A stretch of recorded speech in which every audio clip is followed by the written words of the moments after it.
채무에 관한 분할, 즉 빚나누기 이혼도 가능하다라는 의미이기는 합니다. 그렇지만은 소극재산, 즉 채무는 적극재산을 나누는 것처럼 재산 형성에 대한 기여도에 따라서 비율을 정해서 나누는 것이 아닙니다.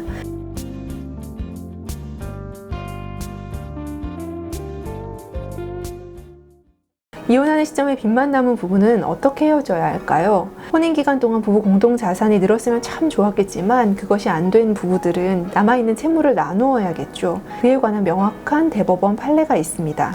소극재산 총액이 적극재산 총액을 초과하여 재산 분할을 한 결과가 채무의 분담을 정하는 것이 되는 경우 법원이 채무의 성질, 채권자와의 관계, 물적 담보의 존부 등 일체의 사정을 참작해서 이를 분담하게 하는 것이 적합하다고 인정되면 구체적인 분담 방법을 정해서 재산 분할 청구를 받아들일 수 있다. 다만 재산분할 청구 사건에 있어서는 이혼 중에 이룩한 재산관계의 청산뿐 아니라 이혼 이후 당사자들의 생활 보장에 대한 배려 등 부양적인 요소도 함께 고려해야 할 대상이므로 재산분할에 의해서 채무를 분담하게 되면 그로써 채무 초과 상태가 되거나 기존의 채무 초과 상태가 더욱 악화되는 것과 같은 경우는 채무 부담의 경위, 용처, 채무의 내용과 금액, 혼인 생활의 과정, 당사자의 경제적 활동 능력과 장래의 전망 등 재반 사정을 종합적으로 고려하여 채무를 분담하게 할지 여부 및 분담의 방법 등을 정할 것이고 적극재산을 분할할 때처럼 재산 형성에 대한 기여도 등을 중심으로 일률적인 비율을 정하여 당연히 분할 귀속하게 하여야 한다는 취지는 아니다.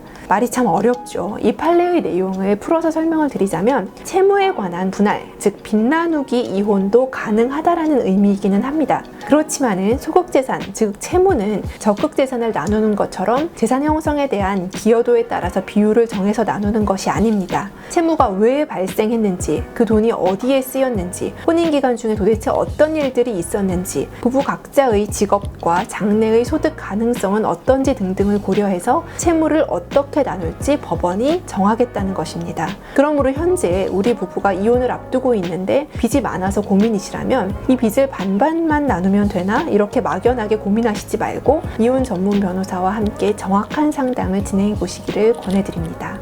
시청해주셔서 감사합니다.